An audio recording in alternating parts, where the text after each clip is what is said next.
So I've got the tab open, so when I can see it's started, then we'll get going. Nice. And there we go. Okay, so hello to people watching today. We're doing a live stream with more people than usual. We will have 5 in a moment, but for the moment we have 4. And I'm going to let everyone introduce yourself. I will spotlight you and then talk about yourself and your channel. Hi, I forgot my own name. Hi, I'm Zayden from the Kriticality channel, formerly known as Kid Critic, but I didn't want to be called Kid Critic anymore, so on to the next person. My name is Mitchell. My channel name is really boring. It's just Mitchell Burrows. But yeah, like these guys, I talk about movies. Hey everyone, I'm Sasha. I have my little Instagram over here. There we go. Nope. Finally got it. My YouTube channel is just Sasha Raquel, and like everyone else, talk about movies. The difference in mic quality when we got to Sasha, I was like, oh my god. It's not too loud, is it? Because no, it's great. Okay. It's great. Sweet. Yeah, so in the description, I think I've linked. Well, for Sasha, I've put Sasha's channel, but for everyone else, I've put their individual reviews of the Suicide Squad. So if you want a more condensed version, there you go. But yeah, today we are going to be, and we will be joined by Gingercat 59 soon. But we will be discussing the Suicide Squad 2021 in full spoilery details because there's definitely a lot that can be spoiled about this film. And I'll just catch up on the chat. We have a few Happy Sunday messages. So there you go, Happy Sunday. And hello, oh yes, Jason Costa would be here, and fellow criminals. Yes, okay, so I didn't really have a structure for this, but I guess we'll just start off with like sort of the first. Well, let's start off with everyone's like, what were your expectations sort of going into this film? We'll go in the same order. You just introduce yourself, then I'll go last. So, Zayden, if you. It's kind of weird how I when I first saw the trailer, I wasn't very impressed. You know, like this looked like just the Suicide Squad doing the same thing they did. I think I'm glitching out right now. No, you're fine. Well, okay, sorry. On my screen, it looked like I was just doing this over and over again, and you just kept on that in your head. I had no expectations falling down. Sorry, whatsoever. I'm particular. Yeah. Sorry. I had no expectations whatsoever when the trailer came out because it looked like it was just DC doing the same DC thing. But I decided I'd give it a chance because I thought Shazam looked terrible by the trailer. It's just absolutely awful. And I love Shazam. It's my 3rd favorite DC movie. Now Suicide Squad takes number 1. But when I watched the movie, it was just great. Honestly, it blew my mind with how it didn't care about its universe at that point anymore. It just didn't care about the repercussions. It just killed. And I loved it. Yeah, Mitchell. Yeah, I was similar actually. I was excited when I heard that James Gunn was doing a Suicide Squad, like initially.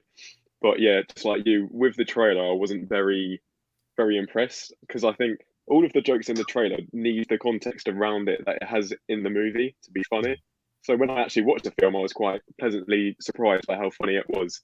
Didn't love it on the first watch. I still gave it a 7 out of 10, but I wasn't like, wow, this is amazing.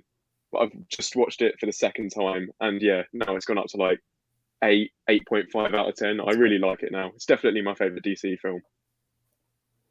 We like that. Yeah, Sasha. Yeah, so I had, as anyone who's ever looked at my channel or talked to me in person before, like I'm not a DC fan. Like I like verging on DC hater. Like it's kind of embarrassing. Me too. But so like when the trailer came out, I kind of feel the same as you guys. Like I don't even think I watched it. Like people were talking and I was like very confused because the name is just the added at the front. So I had probably like worse expectations than possible just because I just thought it was like, okay, what the heck? They're just rebooting it. This was after all the like Snyder Cut stuff was in the news. And like, I was just like, what is DC's motto? Like just mess something up and then just like completely redo it and throw more money at the issue. And then I watched it, like having like literally 0 expectations. It was like, I literally watched it last weekend actually. So like I wasn't in any rush to watch it. And I like became, I don't want to say obsessed, but like I was just kind of blown away by like how actually funny it was. Like you guys said, there were no trying to connect it to anything else, just kind of repercussions were like out the window. It was just sort of like, we're just going to have fun. And I appreciated that because I tend to only really be a fan of DC stuff if it's really dark. Because I'm like, okay, that's where the creative, like Chris Nolan stuff comes in. But with this, it was like, how have they messed up so bad and then made something like so great? So I really, really, really enjoyed it. I think from what you guys have said, my expectations were wildly different then, because I was as excited as someone could be for this film. I mean, just from when I heard James Gunn, you know, I knew him from Guardians of the Galaxy, obviously, as most people will, and like he's doing a Suicide Squad movie. That sounds really cool. And then out of DC fandom, when they released like it was like a featurette or something, it wasn't actually a proper trailer. I was very excited. Like, I mean, we got the Snyder Cut trailer and the Batman trailer. I was still more hyped for this movie, and it wasn't even a proper trailer. And I think, yeah, I was as excited as someone could be. I'd heard about the controversy with him getting cancelled from the tweets. I don't really know what the tweets are about till I read them recently, and they are slightly questionable. I'll give you that. But that aside, you know, I was very much excited going to this film, and then only on the day I was about to watch it, I was thinking, wait, have I overhyped this? Is this going to disappoint me now? And I said to my friend, this is not the best movie ever. I'm not going to be able to live. And I said to him afterwards, you know what? I loved it. And I'm glad I did. So for the next part, we don't have to go in any order. We can just talk whenever anyone has something to say. But what was everyone's like thoughts on the beach scene where you kind of get introduced to this whole squad, and then slowly one by one, they all get killed? Amazing. That scene is like everything that a Suicide Squad film should be. And I said it in my review, but I think like the first 15 minutes of this film is like more than what the first one accomplished in the whole 2 hours.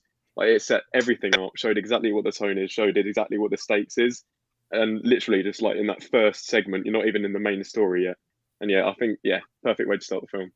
Yeah, and it's sort of like the, I don't know, wink to the audience, like the most James Gunn part to it for me, because like he has his actor cameos, like he always has like Nathan Fillion and Michael Rooker or something, and then he has like Pete Davidson's in it as well. It's just a really cool, fun scene of all the cameos. Like Zayden was saying earlier before we started, I'm a bit upset about Captain Boomerang going, because I was a big fan of his character and he was really funny in this one. But there's just so much banter between this team, like especially in the helicopter with Javelin, and you know, all American women love accents. It was really funny. And then I don't know, I know Mitch, I saw it on your letterbox, but I don't know if you guys have seen like Super, one of his earlier films. That's a very violent and dark film. And I kind of, when watching the Suicide Squad, I thought it's the dark, spirited nature of James Gunn from his first two films with the budget of the Guardians of the Galaxy movies, and that combination just works really well. And I love the opening scene.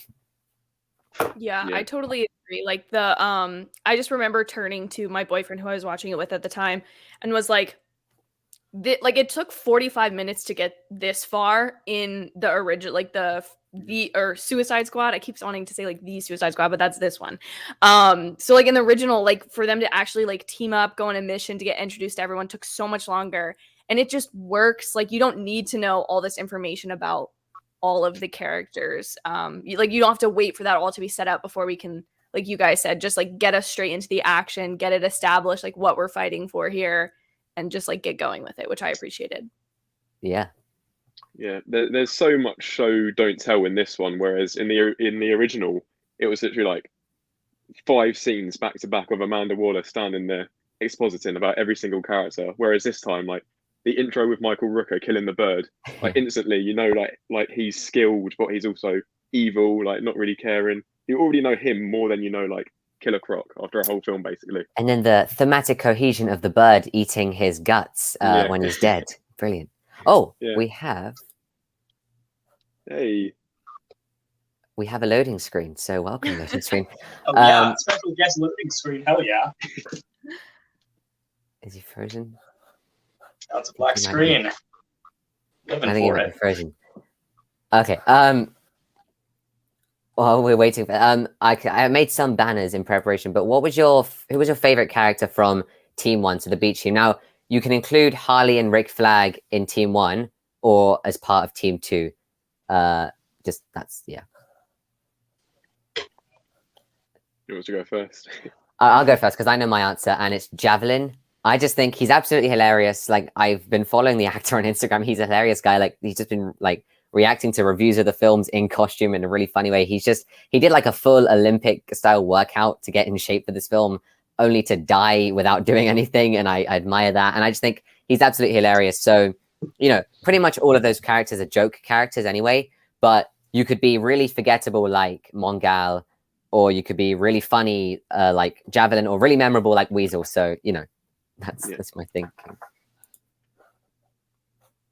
Yeah, I don't know, it's really difficult because I like Savant, Weasel, and Blackguard, but I think I'm going to have to go Blackguard just because, like, I know him as a character. Like, apparently he's supposed to be really dumb in the comic books. My friend told me the other day, and I was like, yeah, I got that from just his moments in this film. I remember him quite a bit, like with the whole thing where he's like teasing the guard with his gun. That was pretty funny. Yeah, I think I'd have to say Blackguard. Yeah. Yeah, he's a good choice. I think my favorite was probably Weasel, just because of the line, like when they're on the helicopter, like, is that a dog? And like Pete Davidson just starts like flipping out, like, gotta get me out of here. And Weasel's just like so innocent, just hanging out there. Like, you don't really know like what his personality is or anything like that. He's just there along for the ride. Like, I loved him. Yeah. Okay. Oh no, Gingercat's gone. Yeah, I know. I DM'd He him. just sat there in silence. Oh no. Yeah. We'll see. Was We'll that see like what a happens. profile picture or something? Sorry? Was that like a profile picture or something? No, that Or was he just him. really good at standing He still. was just staring and watching us. He has mastered the art of staying so incredibly still that he becomes invisible to naked eye. Oh, There you go. James I'm Gunn so represents. angry I didn't think of that first. I'm so angry I didn't think of that first. Zayden, what's your favorite? Who's your favorite from Team One?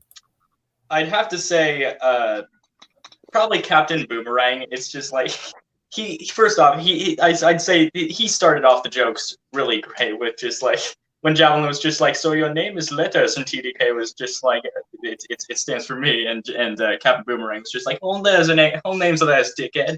I think that just and his death was honestly kind of hilarious.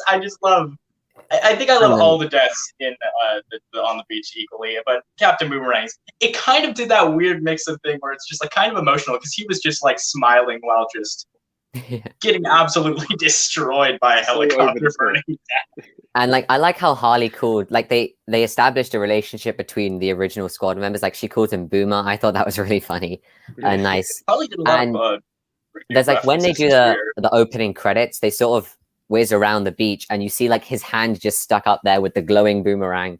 I thought that was a nice cool shot to finish off on. And yes, disclaimer about all the banners. Favorite will be spelt the British way because we are on my channel. So oh yeah, Americans don't spell it with a U, do they? No, what is up with that? Yeah, what is up with that, guys? Yes, I think it was just a really fun way to open the film. And obviously Weasel isn't dead, which I'm glad because Weasel's amazing. And I think TDK was actually critical condition or something, like not technically dead because his arms were shot up, but I don't know. Yeah. Zayden, you like described when Boomerang slices that guy's head, you said he Kill Billed them. I thought that's pretty cool. Yeah, he Lucy Lued them from Kill Bill. It's just they definitely made like the characters that would be the most absolute useless characters, except for Weasel, but still they made them somehow dangerous, which I just love that. It's just it makes your expectations go, wow, because we wouldn't have seen Boomerang do that. We would have saw him, maybe throw it and cut a rope or something like that, but we wouldn't have seen. Or pull out a Clash unicorn that you think is going to have some relevance to the plot, but has no relevance whatsoever. And random. Maybe running off the coattails of Deadpool. Yeah, exactly. What did you think of like this? I guess it's the middle, well, not exactly the middle portion, but the part where we meet Team 2 and the sort of trekking through the jungle. Because I think maybe that's my favorite part because just actually they do a flashback, don't they, to show the team getting settled. And I think I just think that part where we see Team 2 all together, that's one of my favorite parts because like it's honestly so hilarious when Nanawe is about to eat Ratcatcher. And then John Cena just comes out wearing underpants. Absolutely that's brilliant. Racist. Yeah, that's just racist. It's just absolutely hilarious. Like the strengths of James Gunn, the things you'd expect him to bring to a film like this, I think it most kind of shines in this portion of the film. So what are you guys' take on that? I think that's the reason that James Gunn made the movie in the first place, just to get John Cena in tidy whities. And honestly, I commend James Gunn for that choice. Yeah. Actually, there's a story about that. So there's in Britain we have BBC, which is like a broadcasting thing, and there's this Ali Plum like does a lot of celebrity interviews, and he was speaking to Joel Kinnaman, and Joel Kinnaman said, we spent a long time with John Cena just there in his underwear, and he said, John Cena's bulge is the John Cena of bulges, and then the interviewer goes, "What? You can't see it?" So that's a very savage moment, and I appreciate it. Yeah, it must have been pretty hard acting alongside a pair of floating underwear, but that's the acting gig. I'm amazed, knowing the kind of person that James Gunn is, that there wasn't some kind of like invisible joke in there with Peacemaker. Honestly, exactly.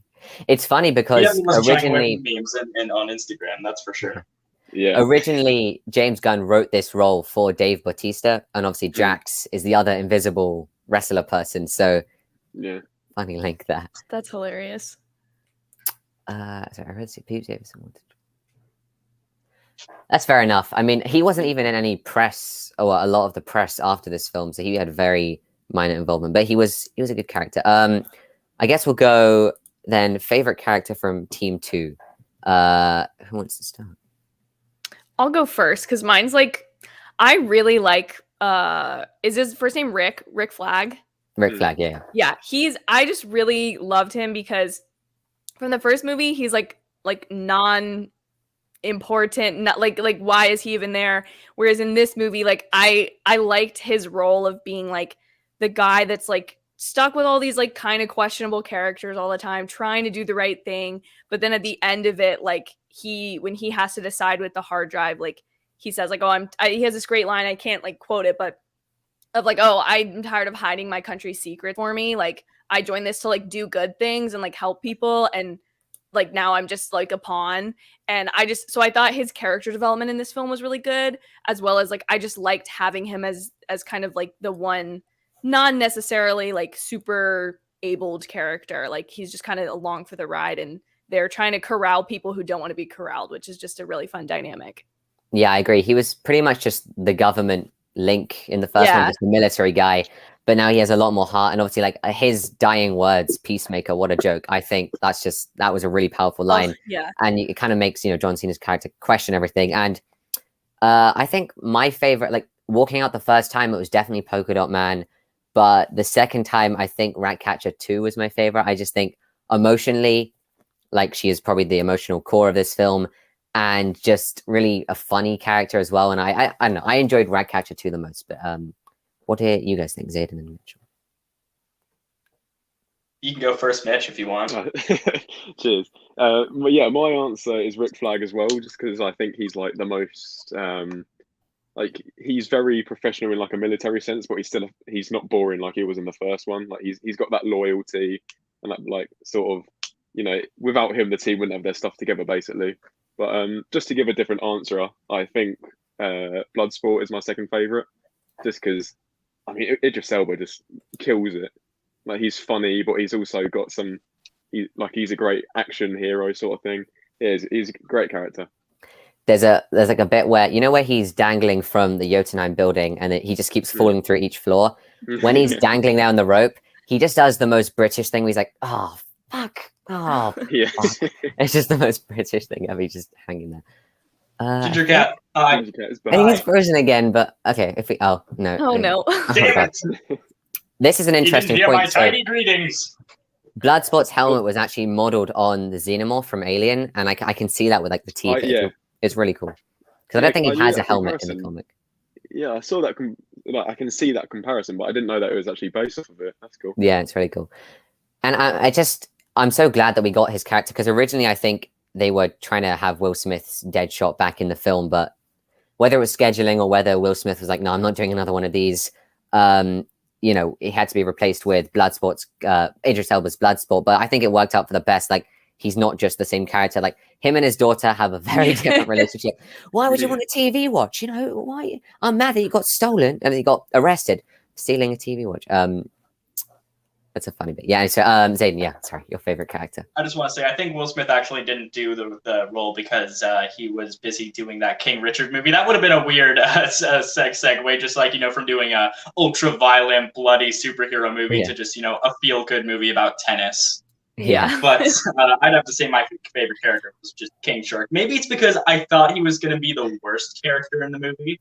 But every single time I watch him, I'm just like, yeah, that's the best character in the movie. movie. It's either that or Sebastian the Rat, and don't make me choose.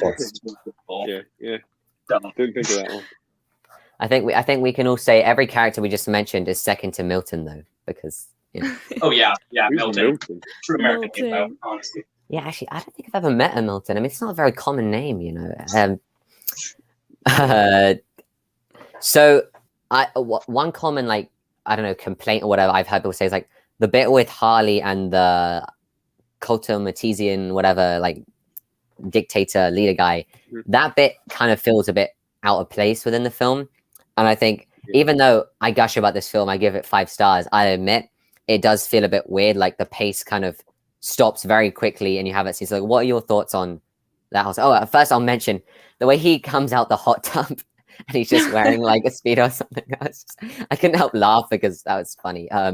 But what do you guys Imagine think? having to do that in the same film as John Cena and having to be Yeah. compared to John Cena. Oh, I know. And poor doesn't guy. he James at got one needs to point? let out some feelings. Isn't there like a brief frame where you can actually see? I think he is nude for like a brief frame in the film. The government. Okay, guy. well, I'll be back. Yeah. A lot of gay jokes. Okay. Stream with me, all right. Okay.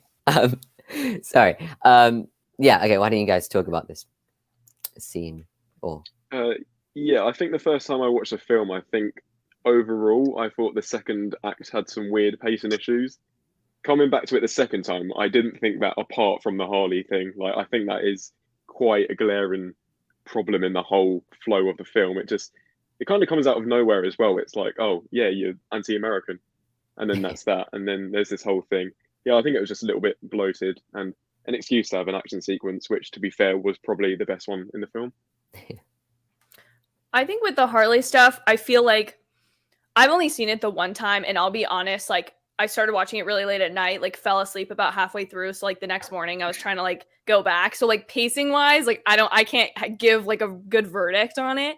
But I think with the Harley stuff, I feel like most of that was included because in my opinion, she's like DC's strongest continuing character at this point because she's not been like rebooted with a different actor. Like she's kept the same story, and like even in this film, which I appreciated the fact that they weren't trying to connect it to all the other stuff, she carries these very subtle like character arc things of like her tattoo on her back. It used to say like property of Joker, and now it says like no one or whatever. And so I feel like, especially after watching Birds of Prey, where, you know, she like breaks up with Joker and whatever, this feels almost like she's now, I appreciated it for being like a Harley power moment without being like, oh, all men are shitty, like, because I just don't like that trope in movies. But I feel like it was a way to like have a very pointed like character moment for her in relation to these like bad guys. So I appreciated it, but I also can see where like it does feel completely like separate from everything else. Yeah, I get what you mean. Like, it definitely shows her growth as a character, because I think even when she has like the jester red and black jacket in the first scene, it says "Live fast, die clown," something along those lines on the back. Yeah. Zayden, what do you think? Well, it kind of feels like a Quentin Tarantino scene, especially where she's escaping. When to the The foot scene. there's a couple of shots that definitely feel like Quentin Tarantino was just like, I'll just take this scene right here and just film it myself. But the action sequence definitely feels like a Tarantino scene. It's just like, it's what I wish, a lot more of the Suicide Squad was, just nonstop action that's very well paced. I will say, the stuff with, her and the, I'd like to say dictator. I don't remember who the character was. General, Yeah, I think, ambassador, whatever. Dictator. Something around. I think the thing with her and him was kind of unnecessary, I mean, it did lead to the awesome action scene, but it's just like... I feel like you could have had that without the romance plot, because she was captured anyway, so you could just have her captured, interrogated, and then escape. Yeah. But saying that, I do really like the scene. Hello. Hey. Hello. Hello, Gingercat. Hi. Hi. Hello. There were a lot to catch up on, but we were just talking about like sorry, is that me? Oh. We're talking about the part where sort of, is that me? Is it all of us? It's what you. Me? I don't know. It seems to happen when I speak. Oh, hang on.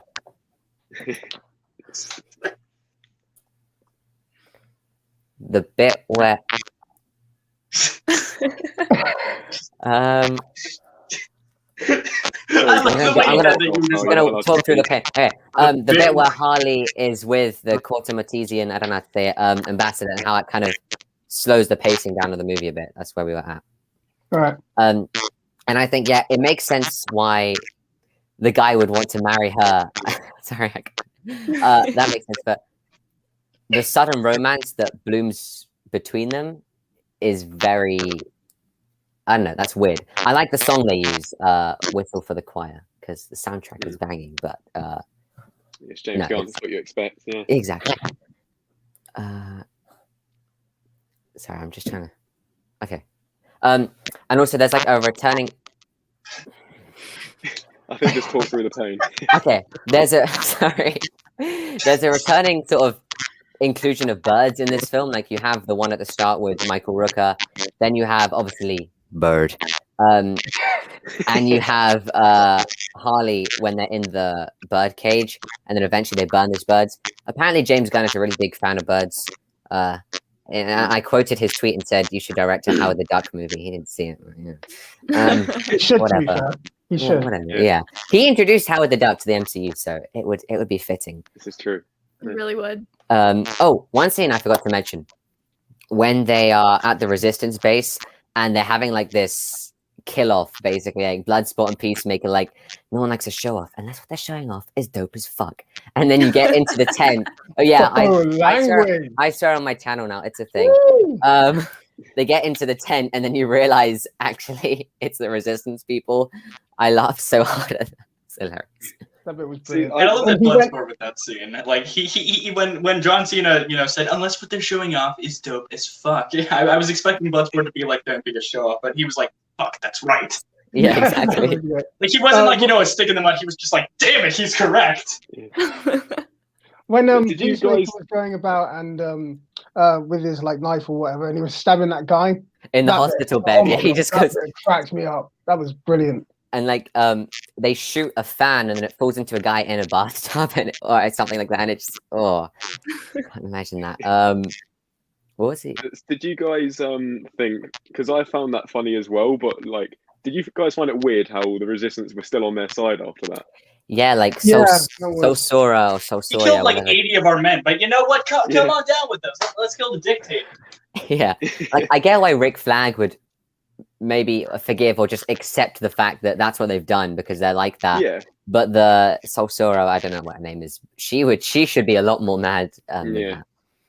yeah. Because later on in the film, they come to an agreement where Rick's like, "Well, while we're doing all of this, you can go and take over because no one's going to be there to protect them."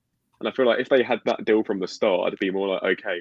But she does literally just say, "Oh, you killed everyone, but you still have our support." Yeah. I found, even though it was a funny joke, I think the comedy kind of came before the story in that one. Yeah, definitely Yeah. in that moment. Yeah, it doesn't I make a think lot the of sense. Resistance as a whole were kind of poorly done throughout the whole thing. Like coming out, I completely forgot about like the leader of it or whatever. Mhm. Didn't know Yeah, her yeah. name, didn't really know why she was there, if I'm honest. Exactly, like because in my original review, that was the only negative I gave is that I didn't resonate with her story at all. Didn't understand that. I think when I did my character ranking, she was in the bottom tier.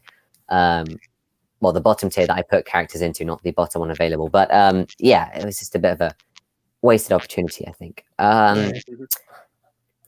Gingercat, since you just got here, we'll catch up. What was your favorite Team 1 character? So the people on the beach. You can include Harley and Rick Flag in this one or Team 2 when we do Team 2.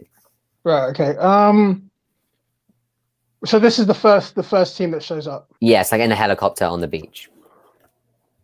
I don't really know. I mean, you didn't get much time to connect with them. They all just died within like the first however like 10 minutes of the film or whatever.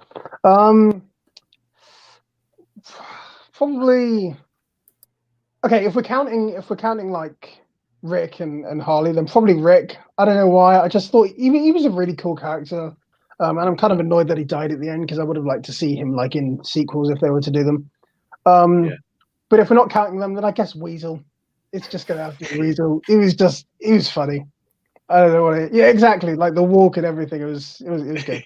I mean, props to Sean Gunn because doing the motion capture and the voice, like creating those noises, that's really great. Yeah. And then from Team 2, so like the Team main. 2, yeah, probably Rick. I just loved what they did with him. I loved his shirt as well. And I heard you talking about the Ali Plum interview. He did one with James Gunn where he was saying about how he like drew the little animal that was on the shirt. I thought that was really cool. And overall, just the stuff at the end with Peacemaker and like Peacemaker, what a joke! That was brilliant. I loved that so much. And the helmet fight where like he's moving around the helmet, I was so impressed. I was like, it took me a second to realize, hang on, you should be able to see the camera reflection. This is really cool. It was great. Although I do hate that scene because I just want to kick that helmet out of the way and just pull the camera towards the actual fight because I hate when they kind of do that. But to be honest, it was very well done with not showing the camera, and you could definitely see the fight scene, but I just want to pull the camera towards the actual fight. So are we okay? What did we think of Peter Capaldi? Because of Gingercat, I know you're a huge Doctor Who fan. Big I fan. personally haven't seen any of it, but I thought he was hilarious in this one. I thought, well, hilarious at times when he goes on his rants and he's like, when they're in the disco bar, like Bloodspot holds a gun to him and he just goes. But I thought he was a good character and they used him enough in one way. So what do you guys think of the Thinker? It was cool.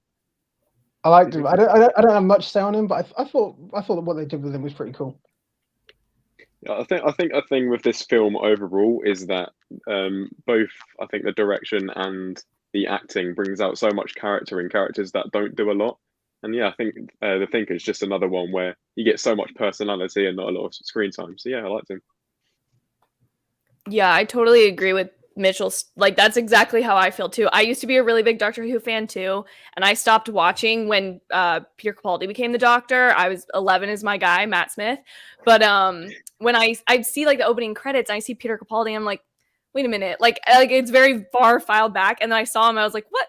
Why does the Doctor have all these like syringes hooked to his head and all this kind of stuff? But yeah, I totally feel the same way. Like, he's just, I appreciate the character like design and information written into a character that even though we don't see him that much, you can tell that the care was there to like make them interesting and like feel a part of the world.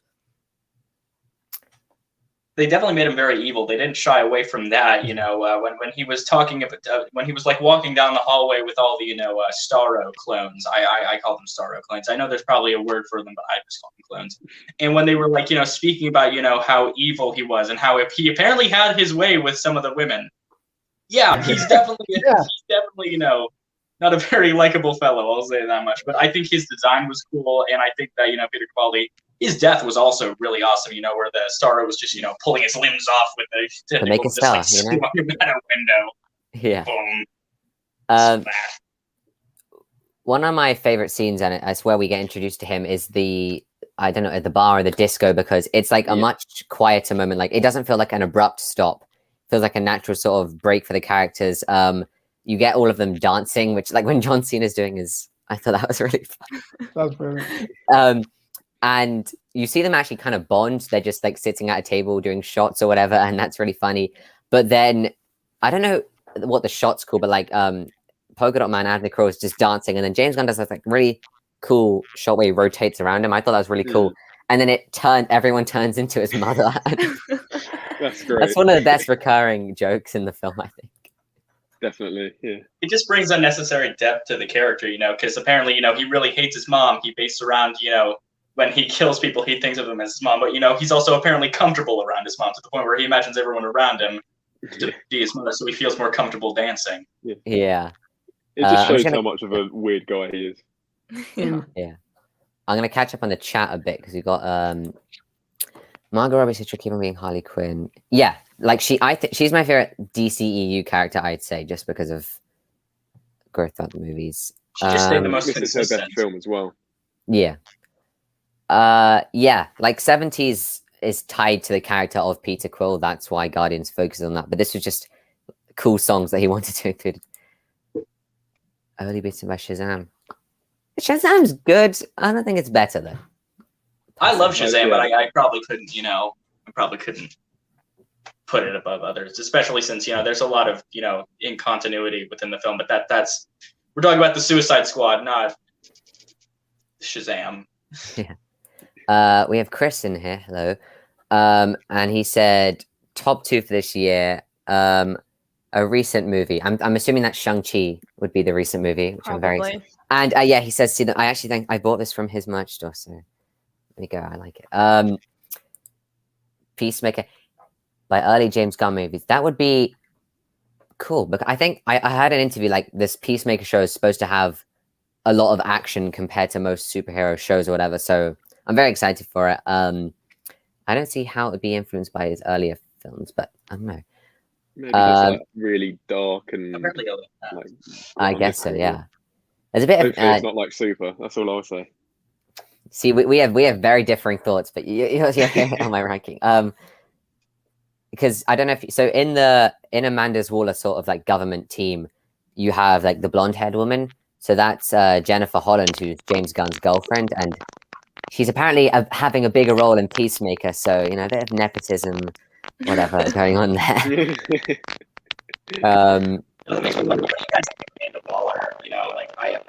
Oh my god, you turned into a robot just there.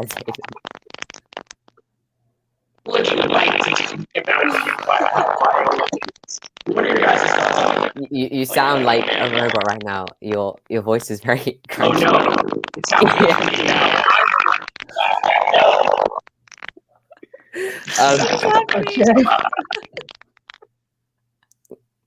Maybe try and mute and unmute. Yeah, mute and unmute. Did you try? You're still very. Hey, okay, we'll keep you muted, and then when you next need to speak, we'll test it out, see if it's okay. Yeah, when Weasel drowned, because I know Weasel didn't die, but he was the first death that we saw, and I assumed that the team going onto the beach were going to die early on because they weren't in majority of the trailer. But I was just straight away like laughing and thinking, "Oh my god, it's actually happening! The Weasel is dead." That was influenced by Slither. That's interesting because Slither does not seem like Sims Peacemaker anyway. I don't know. Have any of you seen Slither or Super? I know Mitch was seeing Super. No. Yeah, I haven't seen Slither. Is Slither like I'm pretty sure Slither's like a horror movie, isn't it? It's very much his sort of tribute homage to horror films. Yeah, I think I'll stay away from that. Not a fan. There's some real gross out stuff there, so yeah, I wouldn't go for that. And back to the sort of disco scene. Did any of you notice the cameo in the performers on the stage? What's her name? I've forgotten the actress's name, but isn't the woman who played Mantis? Yeah, That's her. I remember seeing that, and I looked over to my friend, and I was like, "Wait a minute, I know this person." I don't know. Oh, really? So yeah, it was good. Yeah, that was her. And Sebastian the rat was actually a real rat. I mean, I'm assuming when they had the hordes of rats, that was CGI, but Daniela Melchior, who plays Ratcatcher 2, said, she was trained with a real rat. I don't know why You're still very, very crunchy. I'm gonna mute you, sorry. But the rat that they trained with, he was called Crisp Rat. So Crisp Rat. That's hilarious. Yeah, that's pretty good. That's like a third layer. I don't know if any of you guys have watched Parks and Rec, but Chris Pratt's character's band is named Mouse Rat in the show. It is, yes. So it's a layered reference. There you go. There you go. It all is. I thought that when they go into the Jotunheim building, you were going to see all of the Guardians cast just with stars on their face, like for a brief second. I thought we were going to have that, but we didn't. But another thing about the disco scene is they cut to like Nanawe in the truck, and he's like bathed in this very dirty yellow light, and it just looked like some sort of indie film with him just sitting there, like really sad. I don't know. It was really funny, like to see a CGI shark, but think that you're in some sort of low budget art house film. I don't know. Is it still happening? You're back. Yeah, we're good. You're fine. Yay! I'm finally normal. Yay! There we go. It spins out of control. Okay. Thoughts on Starro? Someone take it away. It was very big. Very big. Yeah. It's very big. I think it's cool.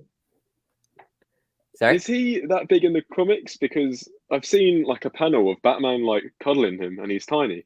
Yeah, Oh, I'll find a picture, but I'm he's pretty not sure it's actually that pretty big.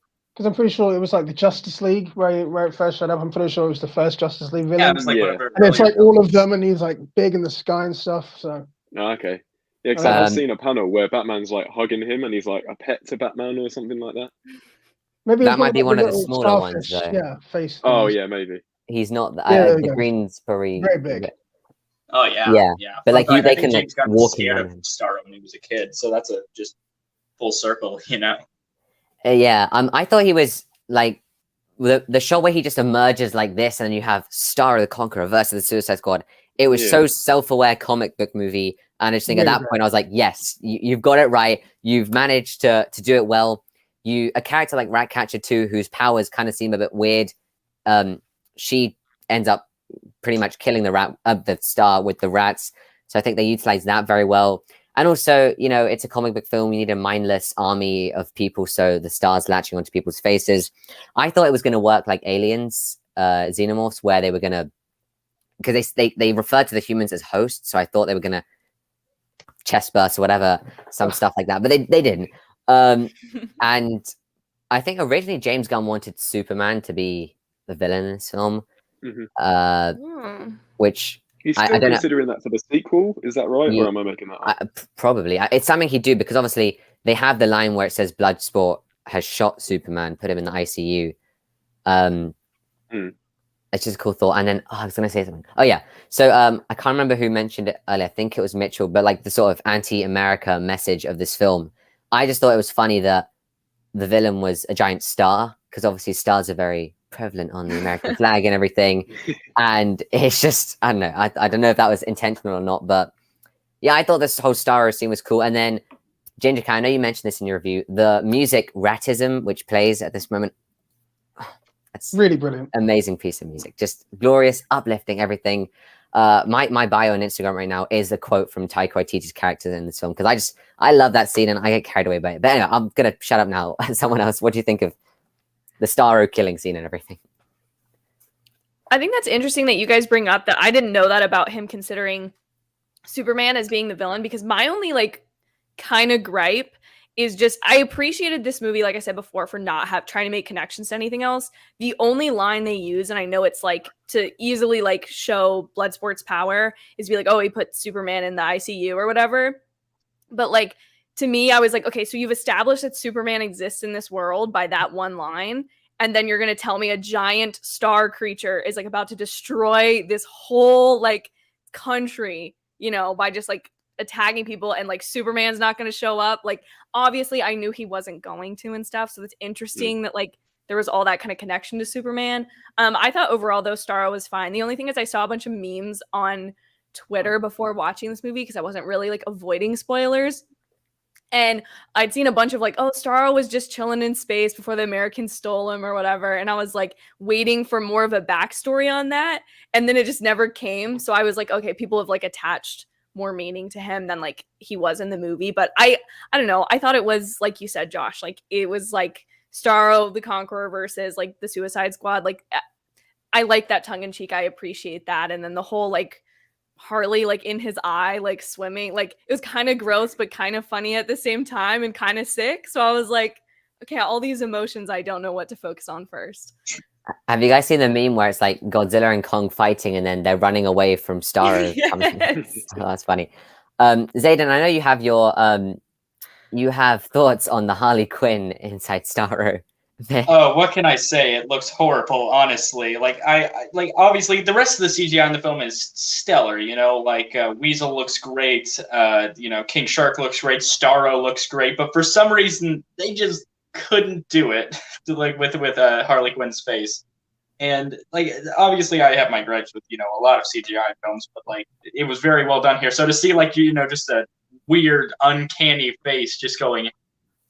Just like in a close-up shot, it's unnecessary. But at least it had some good music to it, So, and like they kind of make you emotional for Starro right before he dies, because one of the humans that speaks with his mind goes like, I was just happy floating around space until you took me. I was like, damn, am I feeling for this star now? Is this what we're doing? Okay. Great. Damn it, they're making me feel bad for a starfish. That's how you know when you emotionally peaked. First it was the tree, then it was the raccoon, now it's the starfish. When is he going to stop? Incredible. I think they did a really good job of making Starro like look disgusting as well. Like, yeah, he was a funny character to have in the film, but like when all of the starfish are falling on all of the faces, that looks horrifying.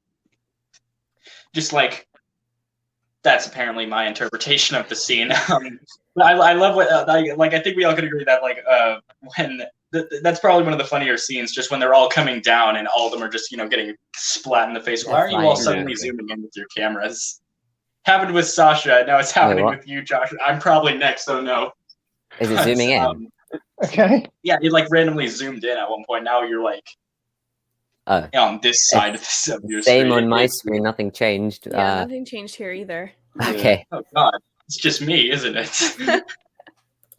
But I also love that when the stars came on down, just one of them was trying to hit, King Shark, but they were all trying to get him. He was just like, no, stop it. Yeah, I've seen like people call it like Zack Snyder's SpongeBob. I thought that was funny. Oh yeah, Zack Snyder apparently produced the film, so that's cool. Him and his wife, I think, were producers on it. So that's the most foreign. Yes, because Harley Quinn says gracias, so bit of bilingualness in there. Real international in here. Yeah. What's next? Buenos dias.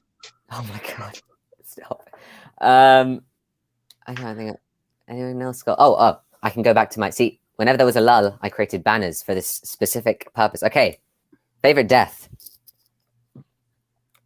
What, in the beach scene or in any throughout the whole film? Like I was saying to Zayden.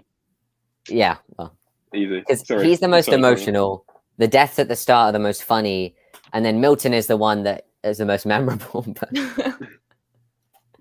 yeah. So you're going with polka dot then? Yeah, I think it's just it's one of those things where as soon as it happens, you kind of think, "Oh, I should have seen that coming." And yeah, I think that's the hardest. I laughed in the entire film. You laughed.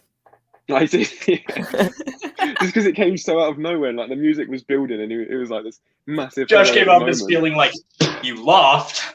You how laughed. Dare you, God sir? damn it! How dare you, sir?" When you said the most emotional, I was thinking maybe not. I'd say the most emotional was Rick Flagg, probably. Oh, true. Yeah. Okay. Fine.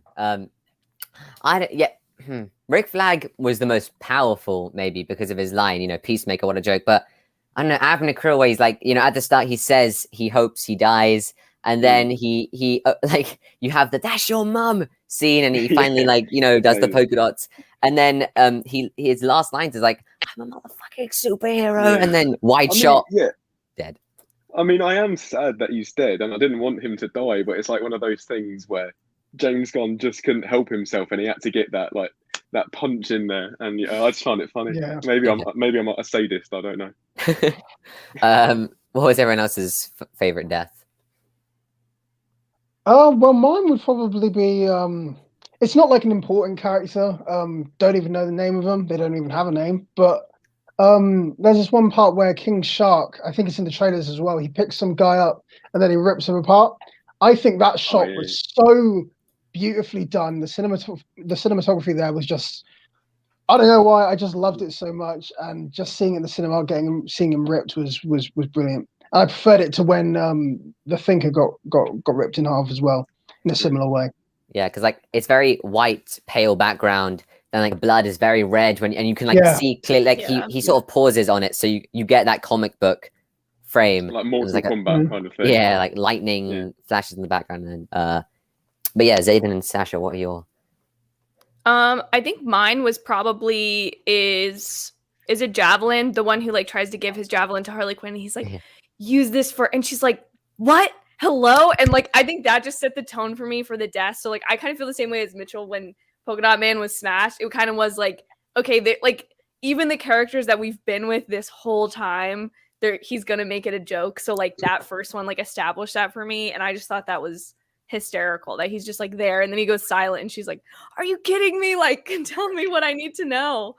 Yeah, and then later on when she first meets Bloodsport, she's like, you know, I got this javelin and I've got it for a great purpose, but I don't know what for. And he goes, "Oh God." She says, "Yeah, maybe him." And then I think he says, "Jesus Christ." He says, "Yeah, him too." Or him. Yes. Quick a comment before he said, yeah, David Dasmalchian is in like he's voiced animated DC villains. He's in The Dark Knight. He's done voices for video games for DC. He's been in the CW and like Flash, I think. So he has enough characters to make his own Suicide Squad. He's played. Yeah, he went from Dark Knight to playing a character who can, you know, dispense birthday decorations. So, you know, Polka dot man. Yeah, What does he do? Throw polka dots at people? He throws polka dots at people. Wow. Zayden, what was your favorite death? I'd have to say, and like you guys probably aren't gonna think I'm serious, but I would say my favorite death were those little jellyfish bastards, because God, that broke my heart when King Shark was just like happy, and then they just like started biting him. And I read this in a comment, and I wish I could give credit to whoever it was because it's almost genius. He said that King Shark is bulletproof. It's difficult to, you know, even make him get hurt. But those little things, they were tough enough to just get through him. So it was like, so he said that it was either those things were, you know, meant for some CIA plans, or the betrayal hurt him so much that it actually ended up marking him. That actually raises a good point. How did they get the explosive chip into the back of his neck? I'd like to say that just King Shark, they were just like, "Hey, King Shark, come on out. You're gonna be with people." He was We trust you now, okay? We'll give you a book to read. We'll give you all the birds you want, all the fake mustaches, you know, all the friends you can eat. Yeah. Can I just like interject with something that Gingercat you reminded me of, with the whole shot of White Shark where it's all white in the background? I think in the trailer, I thought the film looked really ugly. It looked like really white and overexposed, but in the film, I actually thought like all of that looked amazing, and the shot of the white rain and they all just walk through it and they're all becoming more visible. That shot has stuck with me so much, and it's the same with all of the the titles that are blended in with the environment. Yeah, they're like diegetic. They just sort of appear, you know. Like the Bring Me the Heads of the Suicide Squad, and then Polka Dot's man's head falls on top of the title, like stuff like that. It's just so it's a really visually like well made film, I think. Yeah, and back to the rain scene, Hey by Pixies plays. I thought that was a really cool song to just accompany that. And if you look right, like the far right hand side, Milton is there. He is walking in the team up shot. He is a squad member. So I have a feeling the Batman. Probably, I think most fans are gonna like the Batman better, but I think I'm gonna like the Suicide Squad better. Look, they both have a "the" in the title, so it's proven success at this point. You know. I saw your tweet, Josh, about when you have "the" in the title, it's the better film. That The is Incredibles, genius. the Suicide Squad, and then anything. Oh, I think I have one more banner. Favorite quote. Now this can be like whether it's comedic or powerful or whatever. I think the one that stuck with me the most is Ratcatcher 1, I guess, his line. "Rats are the loneliest and despised of all creatures, my love, but if they have purpose, so do we all," because that cut deep. So that's my favorite quote. Mine looks really bad now. Mine is just "all names are leaders, dickhead." All names are leaders, dickhead. Yeah. Mine's probably Peacemaker. What a joke! But I think any quote from the whole Milton scene would happily. I'd happily place that as my number one, because that scene was brilliant.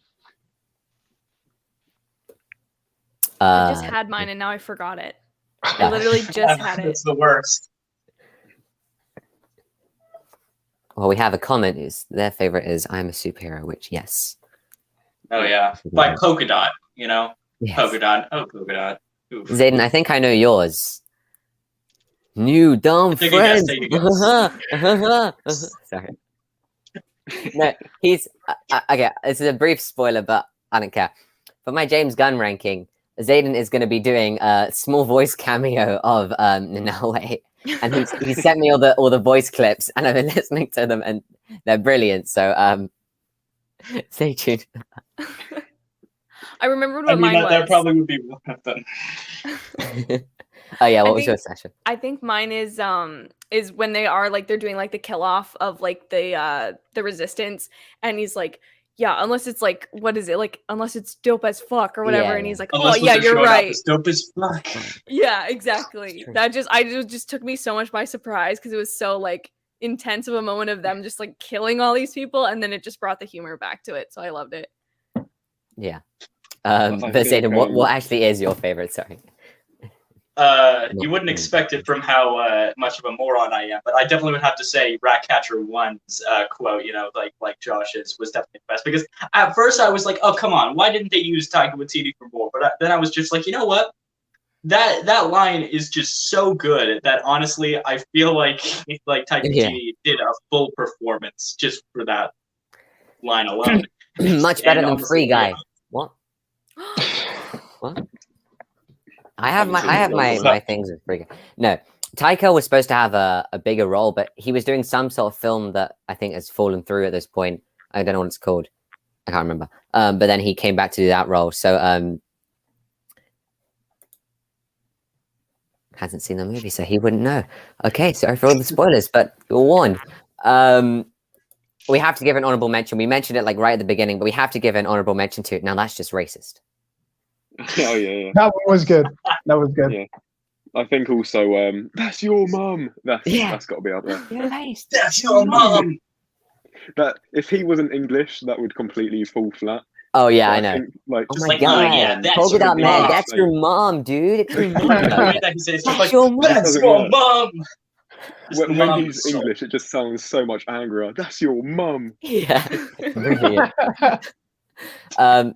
Okay, Gingercat and I, we disagreed on the liking of this joke, but Harley Quinn is tied up by the people, and then she says, how many people have you got outside? And she goes, 69. 69 guards? How have you got that many? And then he whispers in his ear.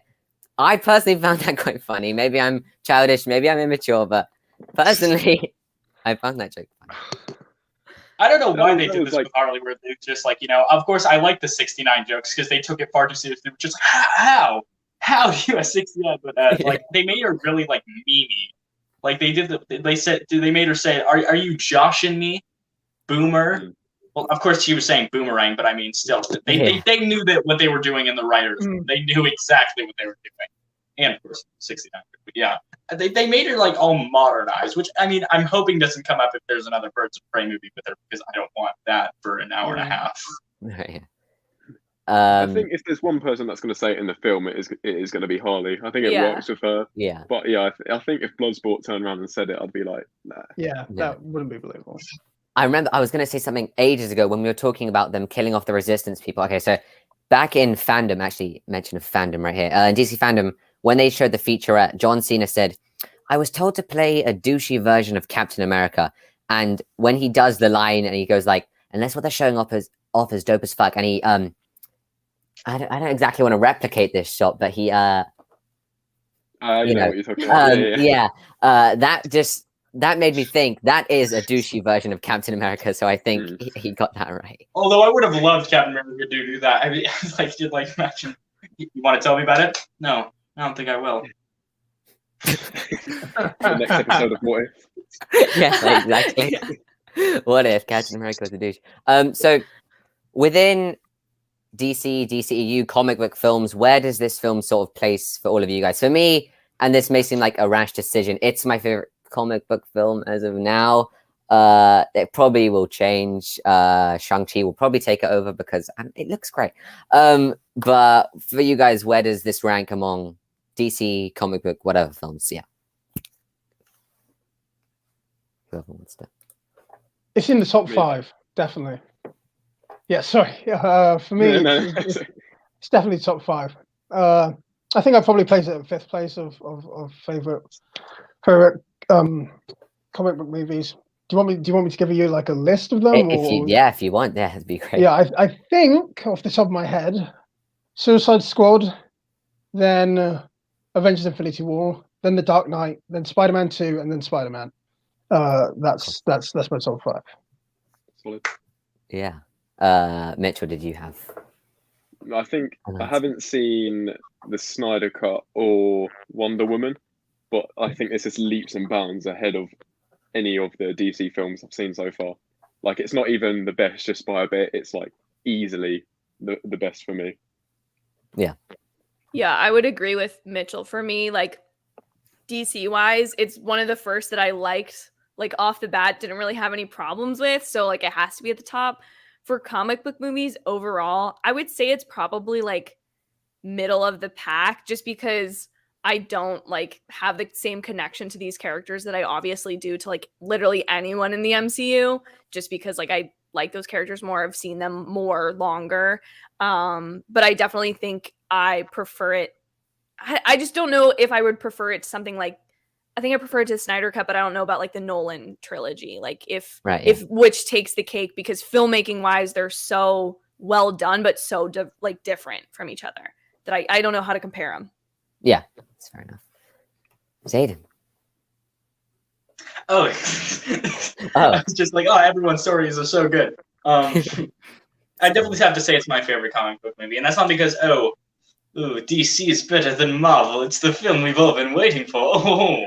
No, it's just a legitimately great movie. And films like this are telling me that this is probably gonna be the decade of DC. Like, Marvel definitely owned the 2010s. They had, of course, their Avengers series, they had the Spider-Man series, Iron Man, all that.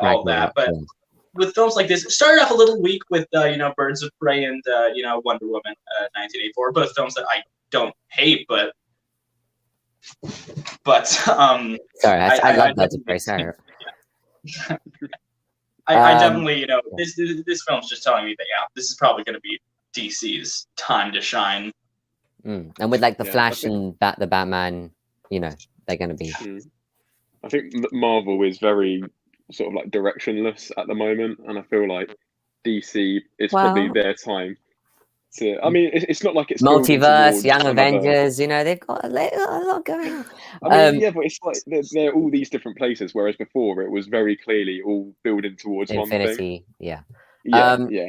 Okay, so to finish, we'll come up with the ultimate score, the average score of everyone. So, I'll go, Mitchell. What's your score out of 10 for this? I'd probably give it an 8 out of 10. Okay, Sasha. I think I would probably give it a 9, 8.5 or 9. Okay, I'll go 9. Zayden. I would say on my first spoiler-free review, I gave it a 9.3. I think I'd have to actually up that a bit by a 9.5 because honestly, I think it's just upon rewatch this morning, I loved it even more. So yeah, it's got to be a 9.5 for me. Yeah, Gingercat. Probably a 9 out of 10. Okay, and then that gives us a score of 9.1. So I think that is a pretty good average for this film, a film that I love very much. And I actually ordered a t-shirt for this film a long time ago. It still hasn't come. And I've made 3 videos on the film now, and I haven't been able to wear the t-shirt in any of them. No. So James Gunn ranking. Just like kind of pushing the postal company to be like, I'm a big fan of this movie. Come on, send me the shirt. But anyway, yeah, so thank you to everyone for coming on to the video today. Everyone's channel or reviews of this film, if you have one, is linked in the description. So definitely go and subscribe to all of them. Any closing words, thoughts?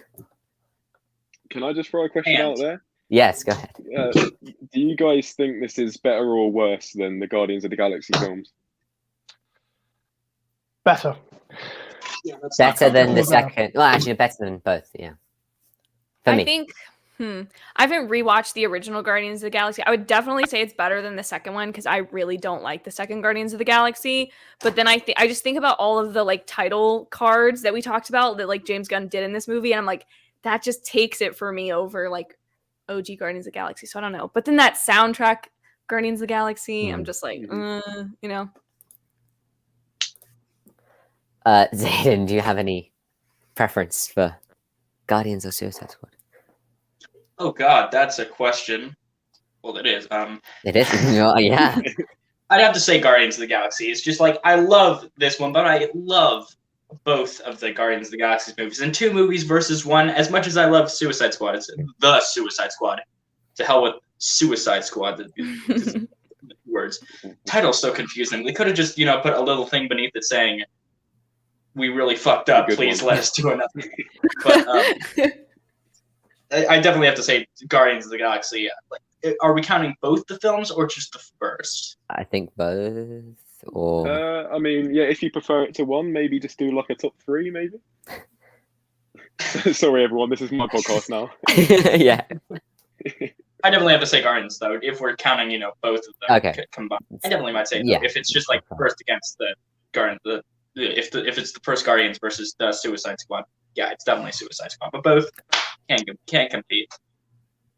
I think it's safe to say we all enjoyed the film anyway. But I am always awkward at the beginning and end of live streams, so I'm gonna say goodbye. Go and subscribe to all of these people and review, rank, and react to movies with you. Bye.